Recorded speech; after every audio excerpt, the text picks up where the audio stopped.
First Degree Lesson 1. This is your very first lesson.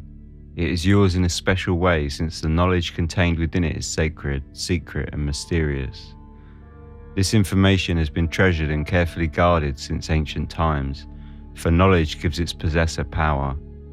By being exposed to the teachings of the masters, you will not only become aware of the truths which others rarely possess, you will also learn how to use and control energies few have mastered. Cults. They're all fun and games until someone dies, or a dozen people die, as was the case with conscious development of body, mind and soul, a peculiar cult mired in mysterious deaths and suspicious suicides. This is Dark Histories, where the facts are worse than fiction.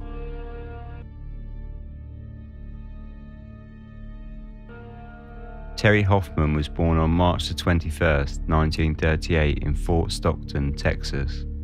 Set to a bleak backdrop of an alcoholic father and poverty, Terri began to see things, people which no one else could see. Sitting under a tree one warm summer's day, aged just 4 years old, she was visited by 3 men wearing splendid robes who told her to think about God and that she was special.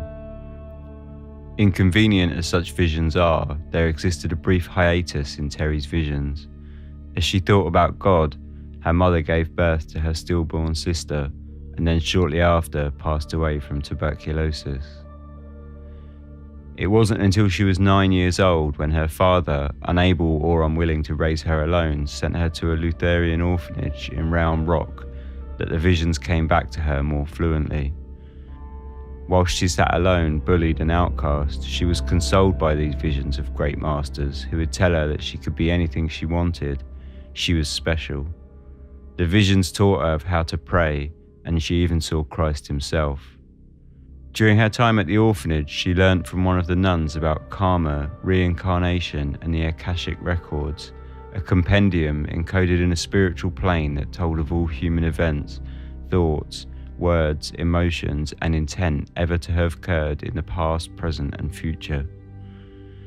It was also during her time at the orphanage that she became convinced, aged 9 or 10, that she was the reincarnation of St. Teresa of Avila, a 16th century Roman Catholic saint and mystical theologian who wrote profusely on subjects concerning meditative prayer and had visions of Jesus and Mary, visited heaven, and dabbled in levitation now and then. 2 years later, aged 11, Terri was adopted by a Dallas couple who renamed her Terri Lee Benson. She began a life of normality and entered school, but made few friends, and shortly after her 15th birthday, met 18-year-old John Wilder, a truck driver with a penchant for schoolgirls. On May the 2nd, 1953, the couple ran away together and got married in Durant, Oklahoma, both inflating their ages on the wedding certificate by 3 years. The newly married couple moved to a farm near Redbird Airport, 6 miles outside of downtown Dallas. 18 months later, Terri gave birth to her first child, Kathy. In 1954, she began to seek something more during her quiet days as a housewife and visited meditation sessions as well as taking hypnosis classes, and became increasingly interested in metaphysics and spirituality. In 1958, she gave birth to a son named Kenneth. In 1963, she gave birth to her second daughter, Virginia. Financially, the family struggled, but it was a peaceful life. The family moved to Farmers Branch, a small suburb of Dallas, Texas, a setting in which Terri's spirituality could flourish in the long days, mixing with well-to-do housewives, bored of the everyday and all looking for something more from life. In the mid to late 60s, she began holding classes herself that consisted mainly of high schoolers. She didn't charge for the classes and taught meditation and prayer. She handed out pamphlets of her teachings, heavily influenced by a range of Eastern thought and spiritualism. The first lesson from the pamphlets opens with the paragraph from the start of this podcast. She also taught of karma, death and rebirth. On karma, she wrote, "We can be sure that the people who have been killed in volcanic eruptions and dire catastrophes have deserved these violent deaths, and that they have been reborn in these places to fulfill their destiny. They reaped as they sowed in past lives. And on death, she wrote that there was nothing to fear. You will also become conscious of the continuity of life. Death then will not exist in reality, for you will realize that your existence is not dependent upon the mere maintenance of your physical body. The result of noble death is rebirth. Peter Muth, a former member, stated that another thing Terri taught us was that death was just another state of consciousness, and it wasn't a bad thing. It wasn't anything to fear. A creed that would later drown in its ominous undertones.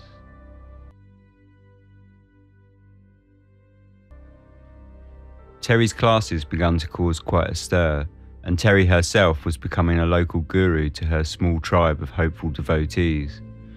She told them of how she could read the Akashic records, let them know if their partner was their soulmate, and of how she could levitate in her bed and heal people from miles away. She hinted on her ability to cure cancer, and during meditation sessions would turn off the lights, shining a torch on students and theatrically talking to the dead people of their past lives. Naturally, her students ate it all up. Many of her students were drug users, dropouts, and the disenfranchised looking for acceptance. She signed one photograph for a female student, writing a note to her which read, "To a sweet and dear friend, may the love, wisdom, and power of God be with you, lead you and guide you all your life, bringing to yourself and others true blessings. Always be an example, keep God in your heart, bring him to your mind, and then live good all day. I send you peace, joy, love, light, and harmony. Love always, Terri." As Terri's claims became more and more out there, her students became more and more devoted to her. They would visit her in her home for private sessions, obtaining counselling and hypnosis sessions from Terri, and told family members in excited tones of her great spiritual deeds. Seeking her opportunity, in the late 1960s, Terri officially founded an organisation and named it Conscious Development of Body, Mind and Soul. All of this spiritual elevation was taking its toll on Terri's home life, however, and her marriage to John Wilder began falling apart. On the 28th of December 1970, Terri filed for divorce. Wilder and Terri's mother responded by getting Terri sectioned. Terri's hospitalisation didn't last for long, however, and soon she was back at her day job, talking with gurus, philosophers and gods long since dead. Her divorce with Wilder was settled on March 23, 1971. Terri took custody of her daughter, Kathy, and her share of the divorce settlement included a 1968 Mustang, some stocks, a shotgun, rifle and pistol. John took custody of the two youngest children, Kenneth and Virginia, took the house and all of the family's bank accounts. A few months later, now aged 33, Terri remarried to Glenn Cooley in New Mexico, a young 20-year-old student of her classes. Now that John was out of the picture, Terri's spirituality could surely flourish.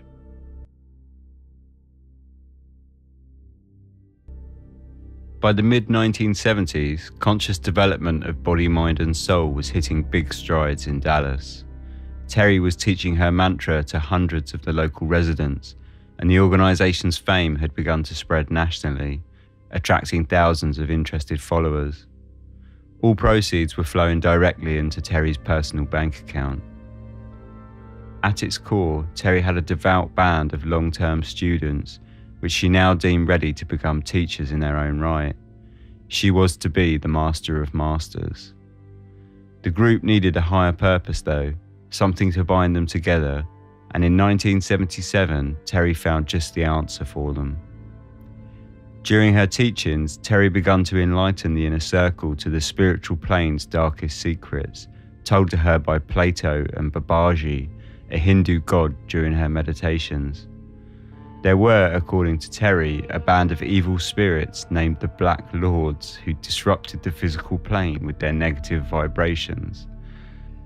Naturally, nobody except Terri could see them, since they existed only in the spiritual realm that Terri could walk freely around in. But with her help and guidance, the group could go to war and fight these wicked houseborn and save humanity from itself. This holy war was to be kept secret.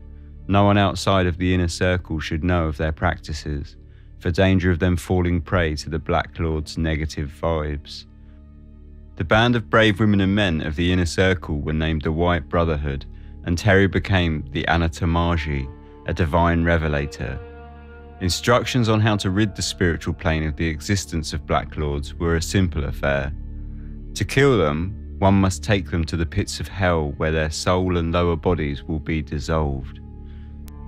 It was all so simple. But there were also Black Overlords who could not be dissolved. These were dealt with by taking them into electromagnetic caves instead. Soon the war begun, and weekly meetings were held in secret from all outsiders in a sports hall in Dallas. A protective circle was first drawn out on the floor, and each member was to bring a cup and a bag of earth representing Gabriel, a fan as a shield representing Ariel, and a rod and staff representing Archangel Michael. Terri assured the members that full-size swords needn't be carried around, and that it was merely a gesture. Therefore, members would use cocktail sticks, biros and letter openers in place as their holy weapon of choice. A former member, Joyce Tepley, described the battles as such. "We were taught to use these weapons to kill Black Lords. Members would make a series of gestures with their swords and then touch the rod to their shoulders, which they believed to be a power center for the body. And then you'd project it outward with your thought along with it and know you were eliminating the Black Lords, that you were really in battle." At the end of each session, some of which lasted several hours, Terri would give a body count of how many Black Lords had been defeated. The group always had to do better.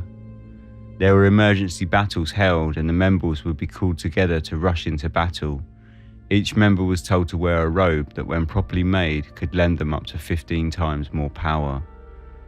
I really wish I was making this up. The members of the White Brotherhood felt no pain from their battle wounds. Terri naturally absorbed their pain and told them all how she suffered for them in their place.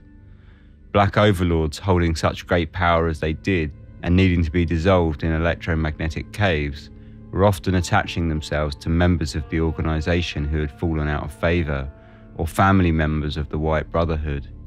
Terri warned the group, "Stay alert, curtail most of your social contact with those outside the group.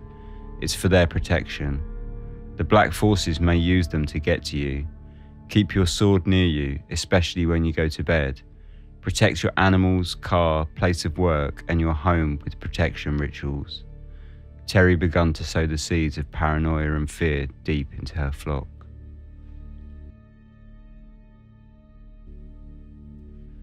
When Glenn Cooley first met Terri, he was a 20-year-old student at North Texas State University with an occasional penchant for drug use, which he had fought with the aid of the Conscious Development Meditation Group. After their expedited marriage in New Mexico, the couple returned to Dallas and moved into a comfortable house.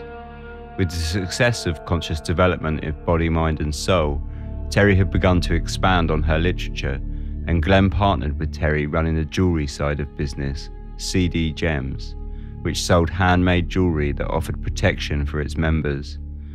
After 6 years, however, Glenn was growing tired of Terri's organization.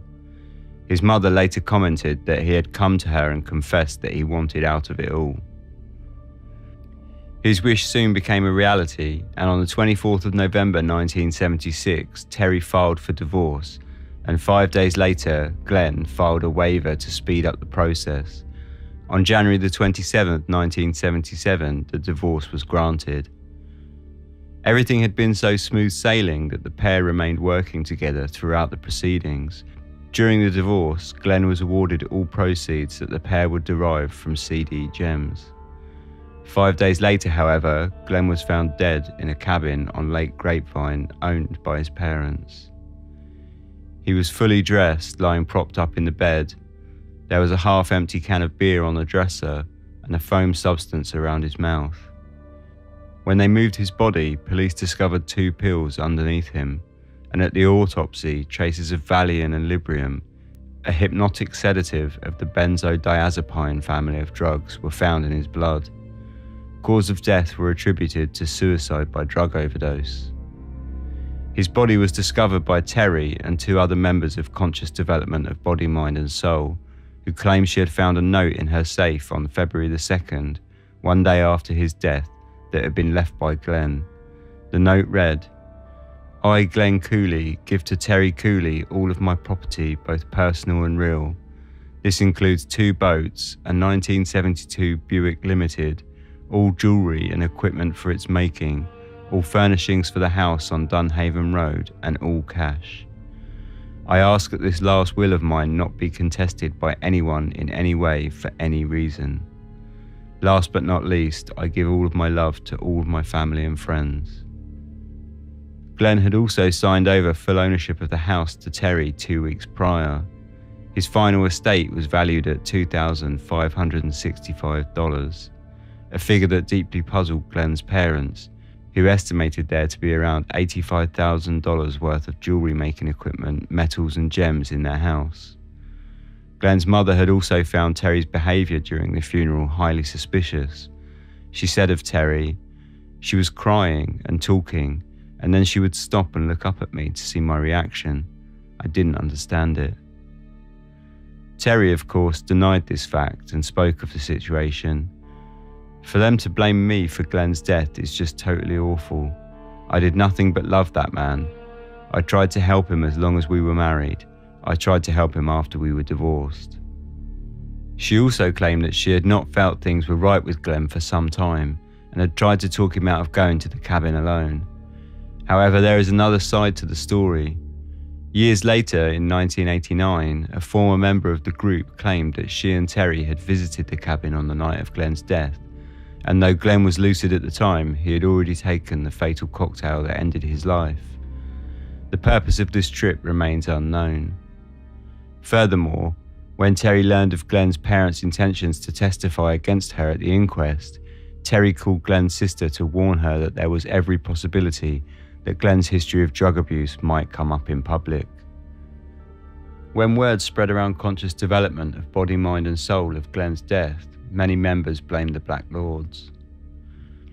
Shortly after Glenn's death, Terri remarried with Ben Johnson, another member of the group and one of the 3 who had previously discovered the body of Glenn.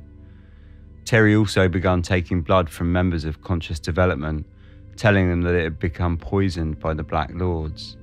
This bloodletting advancement was a new way to expel negative energies, and though Terri expounded on its many benefits, it proved to be too much, a step too far for some, and by 1978, membership started to dissipate. Joyce Tepley, a defector, later spoke of her decision to leave. "I was relying on someone else's judgment of me instead of my own judgment of what's right and wrong, and using Terri as the ultimate authority of my life rather than me as the ultimate authority. Once you give up your own decision-making process to someone else, however wonderful they may be, you've lost your integrity." However, at the same time as members were slipping away from Terri's grip, war-weary from their prolonged battles with Black Lords and not overly keen on donating blood to the cause, one member, Sandra Cleaver, was doubling down on her commitment.